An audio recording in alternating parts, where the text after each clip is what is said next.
Dear students, ये जो आपका लेक्चर है ये मैकेनिकल प्रॉपर्टीज़ जो मोटर का जो था, जो इसके पहले का लेक्चर था, ये उसके आगे का है।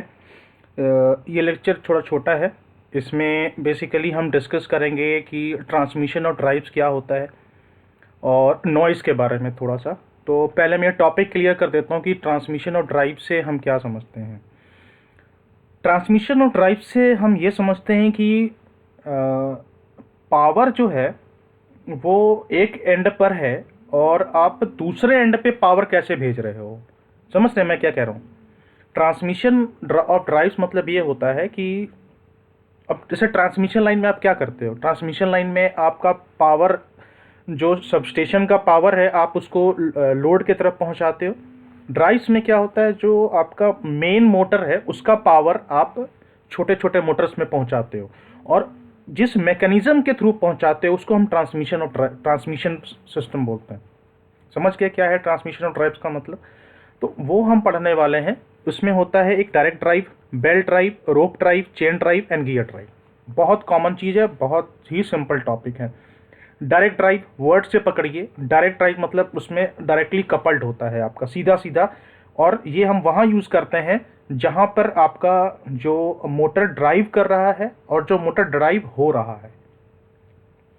लास्ट पॉइंट पे मैं इसलिए बताना चाह रहा हूँ क्योंकि यहाँ लिखा है it can be used where driven and driving machine. Driven and driving machine मतलब क्या। ड्रिवन मतलब जो मोटर ड्राइव हो रहा है और ड्राइविंग मशीन जो ड्राइव कर रहा है, दोनों के स्पीड जहाँ सेम हो वहाँ पे आप ये यूज कर सकते हैं। ठीक है। इसमें कपलिंग फ्लेक्सिबल होती है जो जर्क से बचाता है और इस couple directly to the driven machine with the help of solid और फ्लेक्सिबल कपलिंग। ये है ना, इसमें सॉलिड या फ्लेक्सिबल कपलिंग हो सकता है। ये बहुत ही एफिशिएंट है, स्पेस बहुत कम लगता है और बहुत ही सिंपलेस्ट मेथड ऑफ ये ट्रांसमिशन ऑफ पावर या ट्रांसमिशन ऑफ ड्राइव सिस्टम है ये। ठीक है। डायग्राम बनाने की जरूरत नहीं है, बस समझिए इसको अभी। बेल्ट ड्राइव क्या है ये तो हर किसी ने देखा है, इसको तो बताने की वैसे भी जरूरत नहीं, फिर भी मैं बता देता हूँ। बेल्ट ड्राइव में सिंपल सा एक बेल्ट होता है ना। इसको सब लोगों ने देखा है कि, और जिनके घरों में आटा चक्की मिल है, तेल मिल है, उनका तो इससे मतलब वास्ता पड़ता ही होगा दिन भर में, है ना। तो ये जो बेल्ट ड्राइव सिस्टम है आपका, इसमें एक बेल्ट होता है और वी शेप में बेल्ट होता है ये, है ना। तो इसमें प्रॉब्लम क्या आती है कि इसका सबसे बड़ा प्रॉब्लम होता है स्लिप। स्लिप होता है 3 to 4%। मतलब ये होता है कि जितना पावर आप इसको भेजना चाह रहे हो उतना पावर नहीं जाता। एक्चुअली क्या ना, बेल्ट ऊपर से रोटेट होता हुआ जाता है, तो जितना पावर जो ड्राइविंग मोटर भेज रहा है उतना ड्राइविंग मोटर पे नहीं पहुंचता है। तो इसमें लॉसेस ज़्यादा होता है। मैक्सिमम पावर जो होता है वो 300 HP तक जाता है, जो हम ड्राइव से हम उसको भेज सकते हैं। इसका एडवांटेज क्या है कि great flexibility in the original design of the plant is possible. इसमें फ्लेक्सिबिलिटी बहुत होती है। आप बोलो कैसे। आप ये सारा खेल इस बेल्ट के सारा खेल इसके बेल्ट के शेप का है। अगर आपको इससे बड़ा मोटर यूज़ करना है तो बस आपको मोटर का साइज़ बड़ा कर देना है। उस टाइम पे बेल्ट जो है वो ऐसे होकर के जाएगा, है ना। तो फ्लेक्सिबिलिटी मिल जाती है आपको।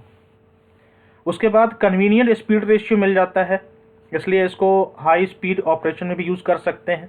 और the tendency of slipping specially under heavy load is reduce because it will absorb a portion of the shock of suddenly applied load. इसका क्या कहने का मतलब है कि ऐसा देखिए, बेल्ट में स्लिप तो आ ही गया 3 से 4%। फ़ायदा ये है कि अगर सडन जर्क पड़ता है मोटर पे, सडन लोड पड़ता है, तो वो इसको बेल्ट जो है बियर कर लेता है। ये फ़ायदा बहुत होता है इसमें। तभी से देखते हैं बेल्ट कितना मोटा मोटा होता है ना। तो ये था आपका बेल्ट ड्राइव सिस्टम। उसके बाद रोप ड्राइव है। जहाँ पे बेल्ट ड्राइव पॉसिबल नहीं है वहाँ पे हम रोप ड्राइव यूज़ करते हैं। ये वी शेप में होता है, ग्रुप्स जो पुली के अंदर से हो करके जाता है। एडवांटेज ये है कि इसका जो स्लिप बहुत कम होता है and ability of taking sudden loads. इसके पास एबिलिटी होती है कि ये सडन लोड को ले सकता है। और कहाँ यूज़ कर सकते हैं इसको, हम लिफ्ट एंड क्रेन्स में यूज़ कर सकते हैं हम लोग इसको। फिर आता है चेन ड्राइव। ये तो देखा है लोगों ने, साइकिल चलाया है सभी लोगों ने, चेन ड्राइव हर किसी ने देखा है। तो मतलब कि बचपन से आप लोग ड्राइव्स भी यूज़ कर रहे हो, है ना। ये चेन ड्राइव भी यूज़ कर रहे हो आप लोग, बियरिंग भी यूज़ कर रहे हो आप लोग। बस नाम अब जाके क्लियर होना शुरू होगा कि इसको चेन ड्राइव बोलते हैं। तो अब यहाँ पे साइकिल में पेडल लग जाता है और इंडस्ट्री में यहाँ पे मोटर का शाफ्ट लग जाता है, बस यही फ़र्क है। तो it chain drive is very costly and comparison to belt and rope drive, क्योंकि इसका चेन का ही कॉस्ट बहुत ज़्यादा होता है। यहाँ पे स्पीड रेशियो आपको अच्छा मिलता है, देखते हैं 6:1 का है।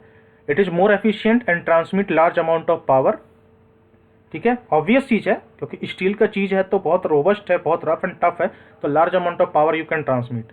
It is noiseless, slip is less and smooth in operation, ठीक है। बहुत ही सिंपल सरल शब्दों में है कि नॉइजलेस होता है, स्लिप कम होता है और स्मूथ ऑपरेशन होता है।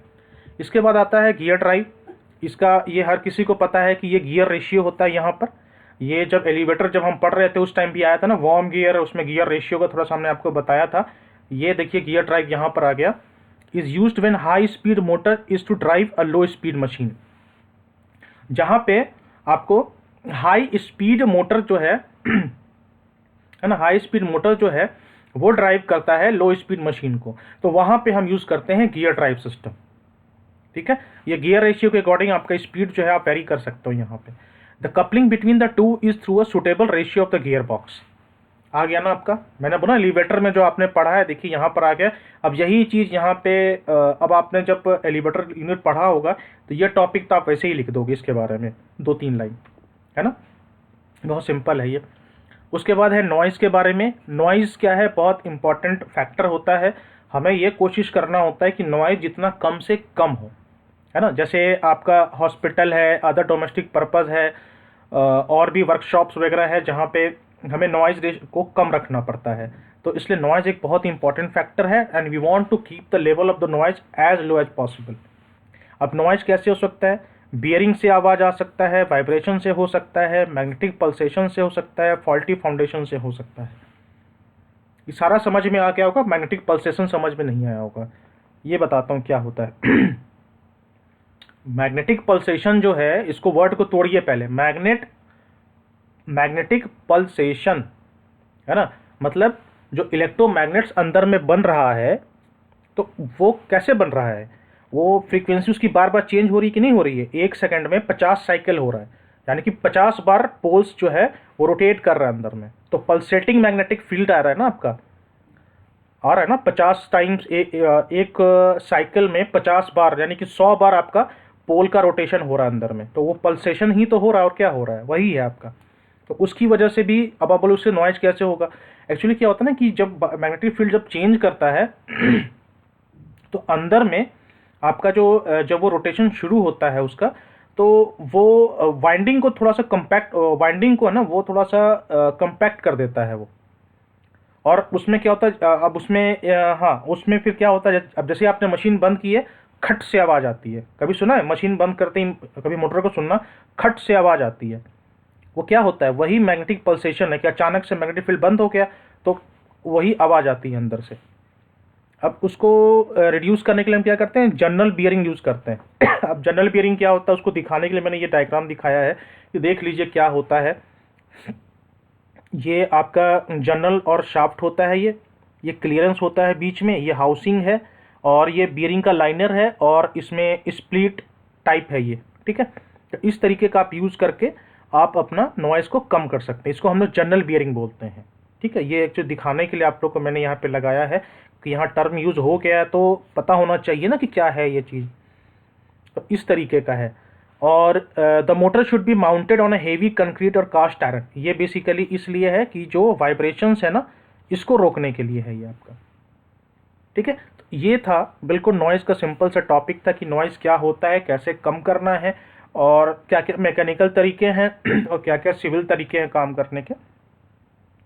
तो ये लेक्चर हम बहुत ही सिंपल लेक्चर था आपका, जिसमें हम लोगों ने डिस्कस किया कि ट्रांसमिशन ड्राइव सिस्टम कितने तरह का होता है, वो भी बहुत नॉर्मल टॉपिक था, और नॉइज़ कितने तरह का होता है, ठीक है।